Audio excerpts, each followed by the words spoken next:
The sermon was a group project between me and my children this morning. I typed, they colored pieces of paper and cut them out.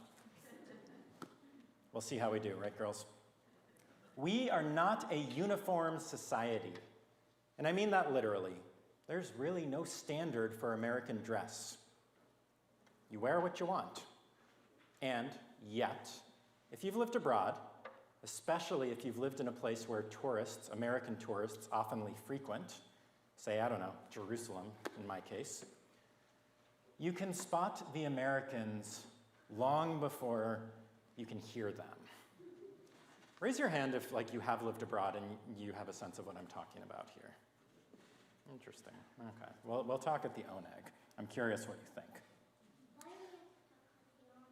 That's what we do at the ONEG, Yael. I have talked to a lot of people about this who have made the same observation. Okay. Thank you, Yael. I've talked to a lot of folks, and as you just proven, I'm far from the only one who has made this observation. And I've heard some people say that they think it's because Americans walk in a distinctive way, that we unintentionally broadcast our nationality through our cadence. Of course, there's also the stereotype that that we just smile too much. And I've seen this the other way. When American teenage groups visit countries abroad and claim that the people there are unhappy or unfriendly or anti-Semitic, I have to gently suggest not every culture encourages smiling at strangers. In fact, I suspect we're one of the outliers in the world on that. And even if it is a country where that is the norm, well, few among us get excited at the sight of a herd of teenagers blocking the sidewalk in front of us and inevitably ignoring pedestrian crossing signals. I've led a lot of teen trips. My theory, though, as to why it is you can tell people of my nationality from blocks away is that it comes down to the clothing. I cannot explain it other than to say we actually do have a uniform. You can figure out a lot about a person based on something as seemingly trivial as whether they wear Levi's or Wranglers. The Patagonia vest, for whatever reason, yeah, someone knows where I'm going with this. We are on the West Coast in the Bay Area, so that may be part of it. But that Patagonia vest tells the world you work in finance or tech, or at least you're pretending to. Even if you try to reject all of these standards, all of these norms, if you go against the grain, hate to break it to you, you are still in uniform. No matter how much of a free spirit you may think you are, you're not walking around with a powdered wig or a pope hat or anything along those lines, unless you're the Pope. I've mentioned a few times that I was in the Navy for 5.5 weeks, and one of these days I will go into the backstory behind that. But while there, we spent a lot of time in uniform, literally, of course. We were so uniform that we had instructions each day on whether or not we would be rolling up our shirt sleeves. Always in uniform, except when we were granted the special liberty of wearing our regular clothes for an afternoon about 2 weeks into our training.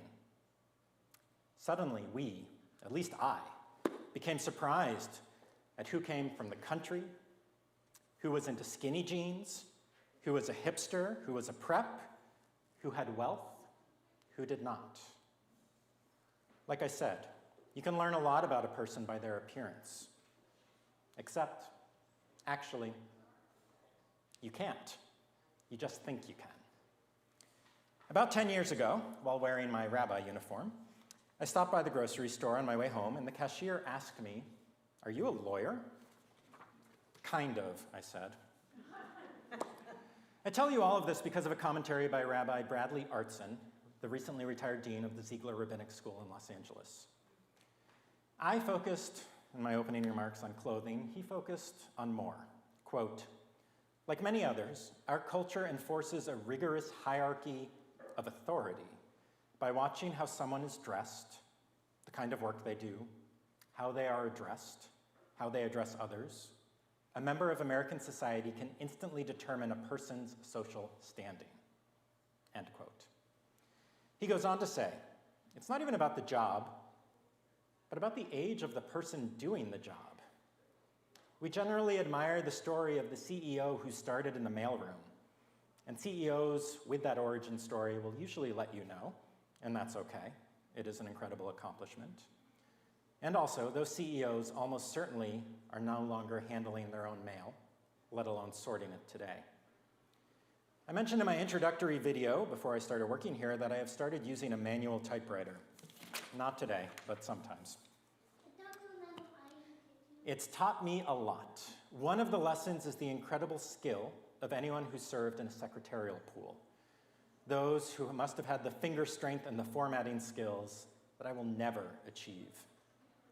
I would not have lasted long in a secretarial pool.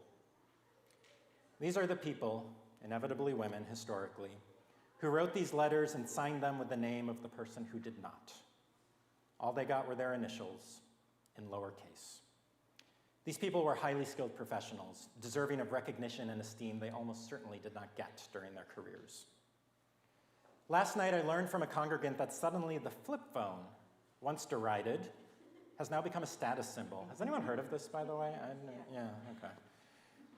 And why? Because if you have a flip phone, it signals you don't have to do all the tasks that the rest of us have to deal with. You don't have to order your own Uber. You have people that'll do it for you. Artson observes, quote, "We live with the subtle message to force others to care for us while we refuse to reciprocate on their behalf," end quote. Well, that's true for those who are on one side of that relationship. And I don't really have anywhere I'm going with this other than as an observation. It's interesting that Rabbi Artson, and if I'm being honest, me, take for granted that our audiences are all going to be on the same side of that transaction. And as you might suspect, Artson does not endorse this type of society. It's hard to imagine who actually would, at least not explicitly, even those that benefit from it, especially those that benefit from it. There's a midrash, a rabbinic story, of a grand banquet hosted by Rabbi Gamliel in honor of his son. Rabbi Gamliel was the most esteemed Jewish leader of his day. And so naturally, this room and the celebration was full of rabbis. And when it came time to serve the wine, no one got up. Serving others would diminish their standing. And yet, Rabbi Gamliel, the most powerful person in the room, he jumped at the opportunity. The others were uncomfortable. Not enough to do anything about it, but they were still uncomfortable. And then one of the other rabbis remarked,